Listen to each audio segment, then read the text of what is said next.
나의 나 된 것은 다 하나님 은혜라. 세계제 2차 대전을 끝낸 작전이 있습니다. 노르만디 상륙 작전이죠. 당시 독일은 영국을 제외한 유럽 전체를 점령했습니다. 연합군이 반격을 하기 위해서는 유럽 대륙 내에 어떤 지점이 필요했는데 그것이 프랑스 북쪽에 있는 노르망디였습니다. 1944년 6월 6일에 연합군 총사령관인 미국의 아이젠하워 장군은 미국과 영국의 연합군을 노르망디 해안으로 보냅니다. 이날 작전의 규모가 엄청납니다. 상륙 당일에 수송기 2316대 수많은 글라이드를 통해서 공수부대를 독일군의 배후에 보냅니다. 그리고 7월 2일까지 항공기 총 13,000대, 함선 6,000척을 동원하고 총 인원 100만 명, 물자 57만 톤, 각종 차량 17만 대를 노르만디 해안으로 보냅니다. 노르만디 해안에 상륙에 성공했다고 전쟁이 끝난 것은 아니죠. 이때로부터 이제 연합군이 반격을 시작해서 이 독일로 들어가는데 베를린을 점령하기까지 11개월이 걸립니다. 그 기간 동안 많은 싸움들이 있습니다. 그 가운데서 연합군이 이기기도 하고 지기도 하는 엎치락뒤치락. 그러다가 1945년 5월 8일 드디어 베를린을 점령하면서 전쟁이 끝나게 됩니다. 그래서 최종적으로 전쟁에 승리했던 날을 D-Day라고 말하죠. 빅토리 데이, 노르망디 상륙 작전을 시작한 날을 D-Day라고 그러고 베를린을 점령해서 전쟁을 끝난 날을 빅토리 데이, V-Day라고 이야기를 합니다. 자, 신학자 오스카 쿨만이 그리스도와 시간이라는 책에서 노르망디 상륙 작전을 비유해서 설명을 하고 있습니다. D-Day는 예수님의 초림의 때고 V-Day는 예수님의 재림의 때라고 이야기를 합니다. 2000년 전에 예수님이 이 땅에 오셔서 죄인들을 위해서 십자가에 죽으시고 부활하심으로 인해서 우리 구원이 시작되어졌습니다. 그것으로 인해서 모든 사탄의 세력들이 꺾였습니다. 그렇지만 최종적인 승리의 날은 아닙니다.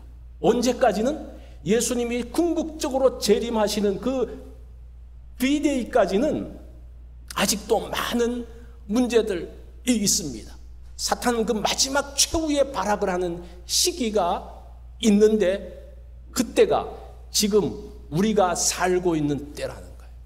그래서 고난이 있고 그래서 어려움이 있고 많은 고통과 갈등들이 있다라고 지금 사도 바울이 이 말씀을 통해서 하는 내용들이에요. 그것을 신학자가 또 다시 해석해 준 거죠. D-Day와 V-Day 사이에서의 그 모습들, 그것을 18절이 설명을 해주고 있어요. 오늘 이 18절은 오늘 본문에서 가장 핵심적인 구절입니다. 우리 다 같이 한번 읽어볼까요? 시작. 생각하건대 현재의 고난은 장차 우리에게 나타날 영광과 비교할 수 없도다. 여기서 생각하건대라는 말은 결론적으로 그런 말이에요. 바울이 지금까지 1장부터 이제 8장 앞부분까지 쫙 이야기하잖아요. 죄에 대해서 이야기를 하고 구원에 대해서 이야기를 하고 어떻게 그들이 성령으로 인해서 의롭게 되어졌는지를 이야기하고 난 다음에 18절의 말씀을 하는데 그럼에도 불구하고 왜 우리 가운데 고난이 있고 왜 어려움이 있는가? 그 설명을 하는 거예요. 결론을 내리건대 현재의 고난은 장차 우리에게 나타날 영광하고 비교할 수 없도다. 그런 하나님의 구원 얻은 백성들이 현재 고난이 있다는 이야기를 하고 있는 거예요. 성도의 삶에는 고난이 있습니다. 건강으로 인해서, 삶의 어려움으로 인해서 고난이 있죠. 내면의 갈등이 있습니다. 그것이 현재의 고난이에요. 여러분, 고난이 있습니까? 어려움이 있습니까? 정상이에요. 오늘 지금 로마서 8장 18절 말씀을 통해서 그것이 있다라고 말하고 있습니다. 그런데 우리가 이런 고난과 어려움 가운데서도 견딜 수 있는 것은 무엇 때문이라고 말합니까? 장차 우리에게 나타날 영광하고는 비교할 수 없기 때문에 그날을 보면서 현재의 고난을 참아낼 수 있다라는 겁니다. 여기서 비교할 수 없다는 이 단어를 보니까요, 무게를 달다라는 그런 단어. 옛날 저울은 어떻습니까? 이쪽에 추를 놓고 이쪽에 물건을 놓으면서 재지 않습니까? 지금 현재의 고난을 저울 한 추에 올려놨습니다. 이게 쭉 내려가죠. 그런데 장차 올 영광을 얹어놓으니까 이게 쑥 올라가는 거예요. 현재의 고난 있습니다. 힘듭니다. 괴롭습니다. 그렇지만 장차 올 영광과 비교해 봤을 때 그것이 비교되지 않는다는 거예요. 그 장차의 영광을 보면서 이 모든 것들을 견뎌나갔던 우리의 믿음의 선배들이 그러했던 것을 보게 됩니다. 바울이 그 현재의 고난을 기꺼이 감당하면서 이런 고백들을 하죠.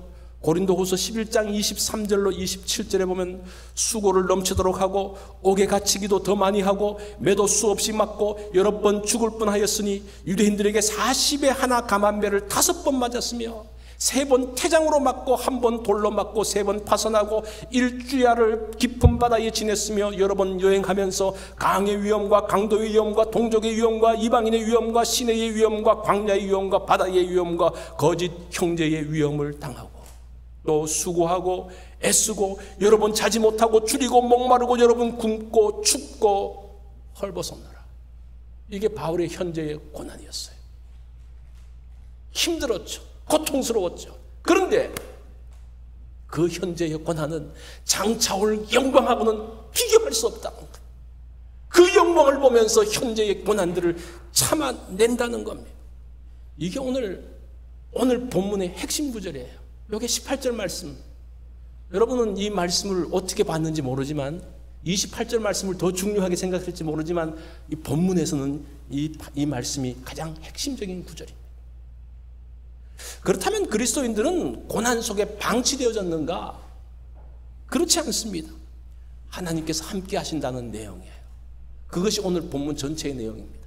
현재의 고난이 있고 장차의 장래의 영광이 있는데 비교할 수 없다는 거예요. 그렇지만 현재의 고난이 힘든데 그 고난들을 어떻게 이겨나갈 것인가? 그게 19절부터 29절, 30절까지의 말씀이라는 겁니다. 우리 성도들이 현재의 고난들을 어떻게 이겨낼 수 있을까에 대한 것을 오늘 말씀을 통해서 한번 찾아보겠습니다. 본문은 3가지로 말씀하고 있습니다. 첫 번째는 소망으로 현재의 고난을 이겨나가는 겁니다. 24절에 보니까요, 우리가 소망으로 구원을 얻었음에 보이는 소망이 아니니 보는 것을 누가 바라리요. 바울은 오늘 본문에서 보면 여러분들 읽을 때 오늘 느꼈는지 모르겠지만 탄식이라는 말이 많이 나와요. 탄식을 소망과 연결시키고 있어요. 19절부터 27절까지는 3개의 탄식이 나오는데 19절부터 22절은 피조물의 탄식이 나옵니다. 23절부터 25절은 우리의 탄식이 나옵니다. 26절로 27절은 성령님의 탄식이 나옵니다. 이 탄식을 응원으로 해석하면 의미가 좀 통해요. 소망과 연결되어집니다. 그래서 고난 속에서 탄식하는 것은 소망입니다. 로마서 7장 24절에 이렇게 말해요. 오라 나는 공고한 자로다. 자기에 대한 그 모습을 보면서 탄식하는데 그게 오히려 소망의 길로 인도한다는 거 제가 말씀드렸잖아요. 그거와 똑같은 모습, 그 기간을 기다리며 탄식합니다. 피조물들은 하나님의 아들이 나타날 것을 고대한다. 이게 소망한다는 말이죠. 그 기간을 기다리면서 탄식하죠. 우리 그리스도인들은 몸의 속량을 기다리며 탄식하고 성령님은 그런 우리들을 바라보면서 탄식하며 간구한다고 합니다. 자, 23절 말씀은 현재의 고난 속에서 탄식하는 모습을 보여주는데 그뿐 아니라 또한 우리 곧 성령의 처음 익은 열매를 받은 우리까지도 속으로 탄식하며 양자될 것 곧 우리 몸의 속량을 기다리느니라. 이 말이 좀 어렵죠. 특별히 성령의 처음 익은 열매가 뭔가? 성령의 처음 익은 열매를 받은 자의 탄식이 뭔가? 이 처음 익은 열매라는 것은 추수의 예표를 이야기합니다. 사인을 이야기해요. 예표가 사인인데 추수가 있다는 것을 보여주는 것이 첫 열매입니다. 구약에 보면 첫 열매를 드리는 때가 초실절이라고 이야기를 하죠. 그때 처음 익은 열매를 드리는데 처음 익은 열매는 열매의 전부를 이야기합니다. 추수의 전부를 이야기합니다. 그래서 처음 익은 열매가 사실은 덜 익을 수도 있어요. 그런데 여기서 열매가 잘 익었느냐 덜 익었느냐 그게 중요한 게 아니고 첫 열매를 드린다는 것 자체는 나의 모든 추수를 하나님 앞에 드립니다라는 의미라는 거예요. 그런 면에서 우리가 신앙생활을 할 때 첫 번째 것을 드린다는 그 마음들은 정말 하나님 앞에서 귀한 것이 됩니다. 성령의 처음 익은 열매라는 것은 우리가 하나님의 자녀가 되어진 것을 말하고 그러다 보니까 어떻습니까? 우리가 예수님처럼 똑같이 하나님의 자녀로서 되어지고 그것을 성령님이 보증하는 내용입니다. 문제는 그렇게 구원받은 하나님의 자녀들도 탄식한다는 거예요. 구원받은 하나님의 자녀들도 고난 가운데 힘들어한다는 겁니다. 고난과 어려움 가운데서 탄식하지만 그것이 실패는 아니라는 겁니다. 이 탄식하고 고통하는 것은 소망을 향한 몸짓이라는 것을 아는 게 중요하다는 거예요. 많은 분들이 고난 가운데 있으면 나는 끝났어. 나는 실패자야. 나는 아무것도 못해. 이렇게 생각하는데 그게 아니라는 거예요. 자, 실패가 뭔가? 실패는 실제, 팩트라기보다는 일어난 일에 대한 해석입니다. 여러분 실패에 대한 이 정의를 여러분 잘 하셔야 돼요. 실패는 실패자라는 딱지가 아니에요. 저거는 실패자. 이게 아니고 실패는 일의 결과에 관해서 사람들이 생각하는 방식입니다. 그래서 어떤 사람들은 나는 실패했어라고 말하는데 다른 사람들은 또 다르게 이야기할 수도 있다는 거예요. 자, 조너스 소크라는 사람이 이분이 소아마비 백신을 개발한 사람입니다. 그래서 많은 사람들을 소아마비에서 이제 해방시켰는데 이 사람이 백신을 개발하기까지 200번 실험을 했다고 이야기합니다. 200번 실험을 했다는 것이 그만큼 자꾸 실패했다는 말이죠. 그러니까 한 사람이 그에게 말합니다. 200번 실패했던 그때 기분이 어땠습니까? 이때 소커가 말하기를 저는 200번 실패한 적이 없습니다. 단지 소아마비 백신에 효과 없는 200가지 방법을 발견한 것뿐입니다. 보세요. 어떤 사람은 200번 실험을 실패라고 말하는데 이 사람은 뭐라고 말합니까? 실패가 아니고 새로운 방법들을 계속적으로 알아간 것이라고 이야기합니다. 다르게 생각하면 이 실패는 아주 그의 인생에 그의 실험에 소중한 자산이 되었다는 겁니다. 나의 고난과 문제, 아픔은 실패가 아니라 소망을 향해서 한 걸음 한 걸음 나아가는 소중한 자산이라는 겁니다. 거기에서 우리는 소망을 볼 수가 있다라는 겁니다. 그래서 그 탄식 가운데서 나오는 게 소망이라는 거예요. 여러분 이거 꼭 기억하십시오. 두 번째는 성령님의 도우심입니다. 성령님의 도우심으로 현재의 고난을 감당하고 이겨나갑니다. 현재의 고난 가운데서 성령님이 도우신다는 약속이 26절에 나오죠. 이와 같이 성령도 우리의 연약함을 도우시나니 우리는 마땅히 기도할 바를 알지 못하나 오직 성령이 말할 수 없는 탄식으로 우리를 위하여 친히 간구하시느니라. 자, 여기서 우리의 연약함을 도운다는 게 복수형으로 되어 있어요. 우리 연약함, 이런 연약함, 저런 연약함, 건강으로 인한 연약함, 물질로 인한 연약함, 우리의 마음 상함으로 인한 연약함, 그 다양한 연약함 가운데서 성령님이 도우신다. 스펄전 목사님은 성령의 도우심을 노젓기를 배우는 아들의 예를 통해서 설명을 했습니다. 어린아들이 처음 노젓기를 배울 때에 쉽게 배우는 방법이 있습니다. 아빠가 앉고 그 위에 아이가 앉아서 노를 쥡니다. 그 손 위를 아빠가 쥐고 같이 노를 젓는 거예요. 이게 도우심이라는 거예요. 그러면 아이는 쉽게 노젓기를 배우게 된다고 합니다. 우리의 다양한 연약함, 어려움 상황 가운데서 성령님이 함께 하신다는 거예요. 그 가운데서 함께 뛰어들어서 도우신다는 겁니다. 그래서 우리가 고난 앞에서 손을 놓아서는 안 된다는 거죠. 분주하게 움직이는 우리의 손 위에 성령님이 손을 딱 얹으시고 함께 도우십니다. 함께 헤쳐나가십니다. 그래서 우리가 무너지지 않고 지금까지 온 거예요. 지금 그 말씀을 26절에서 하고 있습니다. 근데 여기서 우리가 드는 의문이, 아니 문제를 없애주면 되지 뭐 문제 가운데서 함께 하신다고 그래? 그렇지 않습니까? 문제 없애면 되지 뭐 굳이 가가지고 큰 문제 가운데서 해결하는가? 이 제임스 패커라는 신학자가 이런 이야기를 했습니다. 성령의 인도하심에 대한 오해를 말하면서 성령이 인도하신다고 문제가 없는 것이 아니다. 문제를 함께 해결해 나가시는 것이다. 이것을 알고 좌절하지 않는 것이다 라고 이야기합니다.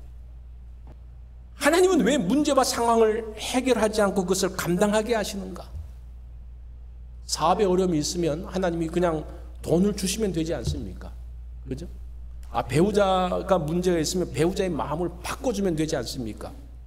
그렇게 하지 않고 왜 감당하라 그럽니까?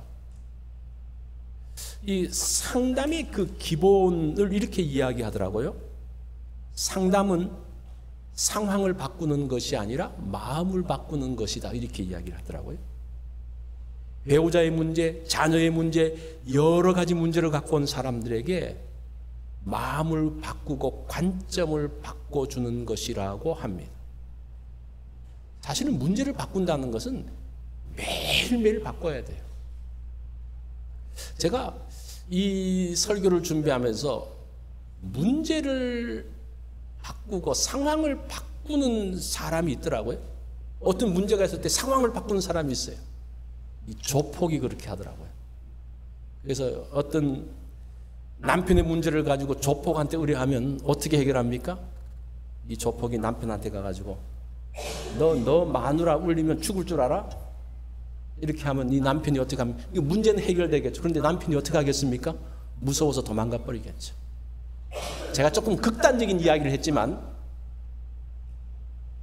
이런 방식은 최선의 해결책이 아니라는 겁니다. 그리고 성령님께서 우리에게 할 수 있는 최선의 것이 무엇인가 하니 문제를 해결하고 고난을 없게 하는 것이 아니라 그런 상황들을 통해서 우리로 하여금 변화시키고 성숙하게 하는 것이 목표예요. 그래서 나중에 우리가 하나님의 영광의 자리에 들어갈 때에 그에 걸맞는 신앙 인격자가 되게 하기 위해서 우리를 계속적으로 다듬어 나가신다는 겁니다. 우리가 이 땅에서 문제만 해결받으면서 가서 천국 가서도 불평 불만 있으면서 저 문제 좀 해결해 주세요. 그래가지고 그게 천국이 되겠습니까? 여러분 잘 기억하세요. 우리가 당하는 그 고난과 어려움 가운데서 하나님의 목표는 어디에 있습니까? 하나님의 관심은 어디에 있습니까? 나에게. 내가 더욱더 거룩하게 되어지고, 이게 성화라 그러잖아요. 성화가 뭡니까? 거룩하게 되어지는 거잖아요. 거룩하게 만드는 그 과정들을 말씀하고 있는 겁니다. 중국의 유명한 전도자였던 워치만 리라는 분의 글에 이런 내용이 나옵니다. 사실은 이 워치만 리는 우리의 신앙 칼라하고는 잘 맞지 않습니다. 그래서 이분의 책을 읽을 때는 조금 조심해야 됩니다. 하지만 그의 일화는 오늘 이 상황을 설명할 때 아주 적절하기 때문에 제가 좀 말씀을 드리려고 합니다. 워치만 리는 어려서부터 병이 있고 약했습니다. 그래서 의사가 하는 말이 당신은 청년 때쯤 되어지면 죽을 것입니다 라는 이야기를 들었어요. 그래서 늘 몸이 약하고 아프다 보니까 힘들었죠. 그래서 늘 기도하는 내용이 자기의 건강을 위해서, 자기의 병을 위해서 기도를 했습니다. 그럴 때마다 하나님께서 응답 주시는데 그 응답의 내용이 무엇인가 하니 고린도후서 12장 9절이에요. 내 은혜가 내게 족하다. 이제 그 말씀을 들으면서도 불편한 거죠. 하나님 앞에 섭섭한 거죠. 자, 그러면서 그가 어느 날 꿈을 꾸었다고 합니다. 꿈속에서 배를 타고 양자강을 거슬러 올라가는데 그날따라 이 강의 수면이 굉장히 낮았습니다. 한참 올라가는데 그 앞에 바위덩이가 탁 막고 있는 거예요. 그래서 그는 하나님께 기도합니다. 하나님, 이 바위덩이가 앞을 막고 있네요. 바위를 치워주세요. 라고 기도했습니다. 그때 하나님께서 하시는 말씀이 내가 너를 위해서 바위덩이를 치워주는 것이 좋겠니?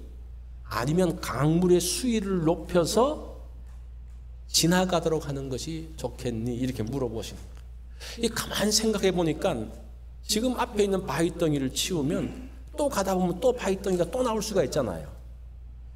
그런데 물 수위가 높아지면 그 바위덩이들이 다 잠길 수 있을 정도로 물 수위가 높아지면 앞으로 갈 때에도 문제가 없을 거라고 생각을 해서 이야기하죠. 하나님, 바위덩이보다는 이 물 수위를 높이 해주세요.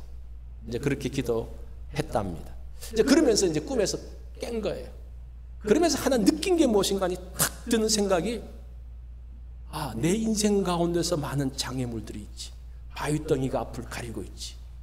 무엇이 중요한가? 그 바위덩이를 치우는 것이 중요한지 아니면 하나님께서 내 마음의 그 하수면을 높여가지고 그것을 감당할 수 있는 그 하나님의 은혜가 큰 것이 중요한지 그것을 그가 깨닫기 시작했다.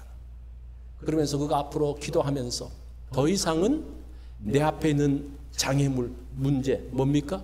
건강의 문제 때문에 더 이상은 기도하지 않았다. 그럴 때마다 그런 문제가 있을 때마다 그가 했던 기도가 하나님, 이 상황 가운데서 내 마음에 하나님께서 은혜를 부어주셔서 내 마음의 하수면이 높아지게 하여 주시옵소서. 그래서 그 어떤 장애물들도 그 물속에 다 잠기게, 하나님의 은혜의 물속에 다 잠기게 해 주시옵소서. 그렇게 기도하면서 살았는데 이 사람이 80세 이상까지 살았어요. 그러면서 중국 기독교에 큰 영향을 미친 사람이 되었습니다. 자, 성령의 도우심이 이런 거라는 거예요. 우리로 하여금 고난을 피하게 하는 것이 아니라 감당하게 하는 것입니다. 그 고난당할 때에 성령 하나님께서 우리에게 은혜를 주심으로 인해서, 함께 하심으로 인해서, 마음을 넉넉히 하심으로 인해서 그것을 능히 감당하는 것, 그것이 현재의 고난을 이기는 방법이라는 것. 성령님께서 그렇게 도와주시는 거예요. 자, 이것이 두 번째 내용입니다. 마지막 세 번째는 합력하여 선을 이루시는 하나님이죠. 우리가 이 말씀은 잘 알잖아요. 합력하여 선을 이루시기에 현재의 고난을 이겨 나가게 된다는 겁니다. 28절 말씀 우리 다 같이 한번 읽어볼까요? 시작. 우리가 알거니와 하나님을 사랑하는 자 곧 그의 뜻대로 부르심을 입은 자들에게는 모든 것이 합력하여 선을 이루느니라. 합력한다는 말은 함께 작용한다는 그런 말이에요. 모든 것들이 함께 작용해서 우리 인생 가운데서 일어나는 모든 일들, 모든 사건들은 선을 만들어가는 과정으로서의 것들이라는 거예요. 그러니까 여러분, 이것을 아는 게 참 중요하죠. 모든 일어나는 일들이 궁극적으로 무엇을 이룬다는 겁니까? 선을 이루는 거예요. 근데 여기서 중요한 것, 선이 뭐냐는 겁니다. 선은 구원의 완성을 이야기해요. 우리 구원의 완성. 여기서 구원의 완성이라 그러면 조금 모호할 수 있는데 조금 더 좁혀서 구체적으로 말하면요, 성화, 거룩의 과정을 이야기합니다. 하나님께서 우리를 통해서 이루고자 하는 궁극적인 목표가 뭡니까? 우리를 거룩하게 만드시는 거예요. 우리를 계속적으로 성숙하게 만드시는 것이 하나님의 최종적인 목표고 그게 선이고 그것이 구원의 완성이에요. 구원 그러면 우리가 처음에 예수 믿고 구원받는 것도 있지만 성화의 과정도 있어요. 그리고 나중에 영광스럽게 되어지는 전체의 과정을 이야기해. 그게 선이라는 겁니다. 그 모습이 29절과 30절에 나와요. 하나님이 미리 하신 자들을 또한 그 아들의 형상을 본받게 하기 위하여 미리 정하셨으니, 자 보십시오. 또 미리 정하신 그들을 또한 부르시고, 부르신 그들을 또한 의롭다 하시고, 의롭다 하신 그들을 또한 영화롭게 하셨느니라. 이게 구원의 전체 과정을 보여주는 겁니다. 미리 아시고, 미리 정하시고, 이걸 뭐 예정이라고 말하기도 하죠. 정하시고, 부르시고, 콜링, 우리를 부르시는 의롭다 하심, 이것을 뭐 칭의라고 말하기도 합니다. 의롭다 하심, 영화롭게 하심, 영화, 거룩의 완성, 성화의 완성, 이렇게 말하죠. 그런데 이 5단계의 주어가 누굽니까? 성경을 보면요, 사람이 아니고 하나님이에요. 하나님께서 이렇게 구원을 이루어 가신다는 겁니다. 이 사람이 이 구원을 만들어 간다 그러면 뭐 불안하죠. 믿을 수가 없죠. 하나님이 주도하시는, 모든 것이 하나님의 주도 안에 진행됩니다. 하나님이 미리 정하신 자를 하나님의 자녀로 부르십니다. 그 부르신 자들을 하나님께서 의롭게 만들어 주십니다. 그 사람을 영화롭게, 온전하게 만들어가는 것. 그런데 이 모든 것이 이 29절로 30절에 나오는 것이 다 과거형으로 쓰여졌어요. 뭐 다른 것은 다 이해가 되는데 영화롭게 했다는 것이 과거형이다? 이상하지 않습니까? 아직도 일어나지 않은 것을 과거형으로 썼지만 이것을 예언적 과거용법이라고 이야기해요. 그래서 미래에 일어날 일이지만 확실하기 때문에 과거형으로 썼다는 거예요. 그것이 우리 구원의 완성이에요. 이것이 선입니다. 하나님은 성공과 실패, 문제와 아픔을 통해서 선을 이루어 가십니다. 그렇게 본다면 우리 인생 가운데서 버릴 게 아무것도 없어요. 그 아픔, 그 고통, 그 힘든 과정도 버릴 게 아무것도 없고 하나님께서 그것을 통해서 우리를 온전하게 만들어 가는 겁니다. 이것이 구원의 완성이고 영화로운 사람으로 서게 하는 과정이 된다는 것. 매거진 더 도라는 것이 있는데 2005년 1월 2월호에 편집장 올레 앤서니가 이런 글을 썼습니다. 그리스도인은 언제 승자가 되었는가? 역사에 의하면 그리스도인들은 약할 때, 겸손할 때 영화롭게 되었다고 이야기합니다. 이게 뭡니까? 약하고 겸손한 고난의 때를 이야기하죠. 기독교인들은 겸손과 고난을 통과하면서 그리스도를 닮게 된다. 그래서 현재의 고난이 필요하다는 거예요. 그래서 성령 하나님께서 그 가운데 함께 하시고 그것을 통해서 하나님께서 합력하여 무엇을 이루신다고요? 선을 이루신다. 러시아의 육군 장교 알렉산드르 솔제니친, 이분은 여러분들이 잘 아시죠?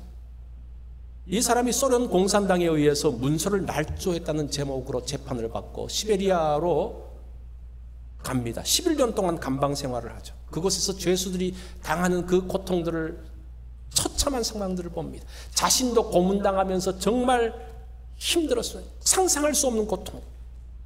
그 과정을 통해서 이 사람이 예수님을 만나게 되어져요. 그러면서 그 사람의 회고록에 보면 예수님을 만난 것이 가장 큰 변화요 은혜였다라고 이야기합니다. 그리고 거기서 석방되어지고 난 다음에 수용소의 실상을 폭로하는 수용소 군도라는 책을 1970년에 발표하고 그것으로 이 사람이 노벨상을 받아요. 그러면서 그의 책머리에 이렇게 썼습니다. 감방이여 고맙소. 자기가 있었던 감방이 자기를 그렇게 만들었기 때문에 그렇게 말을 했다고 합니다. 우리가 일부러 감옥에 갈 필요는 없어요. 일부러 어려움을 당할 필요는 없어요. 그렇지만 그런 일을 당했을 때에 합력하여 선을 이루시는 하나님을 보라는 것. 그러면 하나님께서 왜 나에게 이런 고난과 이런 어려움을 주시게 됐는지를 알게 된다는 거예요.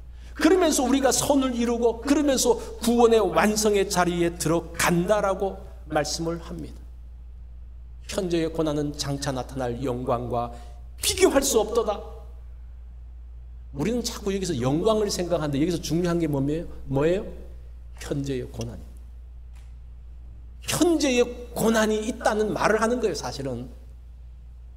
그렇지만 그때에 뭘 보라는 겁니까? 장차의 영광을 보면 그 고난을 견뎌낼 수 있다라고 말합니다. 이런 현재의 고난을 이겨낼 수 있는 것은 소망이 있기 때문에 이겨낼 수 있는 거죠. 또 성령 하나님께서 함께 하시기 때문에 우리가 이것들을 견뎌낼 수가 있습니다. 뿐만 아니라 모든 것이 합력하여 선을 이루게 되기 때문에 그렇게 우리는 하나님을 닮은 자녀로서 영광스럽게 바뀌어질 것입니다. 그런 하나님의 자녀에게 주시는 영광과 상급이 장차 우리에게 있을 것이 놀랍다는 거예요. 우리에게 있는 현재의 고난을 기억하십시오. 그렇지만 그 상황에서 하나님께서, 성령 하나님께서 우리와 함께 하심으로 그것을 넉넉히 이기게 하시고 궁극적으로 우리를 어떻게 만드십니까? 예수님을 닮은 하나님의 사람으로, 영화로운 하나님의 사람으로 세워 나가신다는 겁니다. 그것이 현재에 있는 우리의 고난임을 기억하면서 바라보십시오. 그것을 함께 이겨 나가시기 바랍니다. 우리 다 같이 된 것은 다 하나님 은혜라.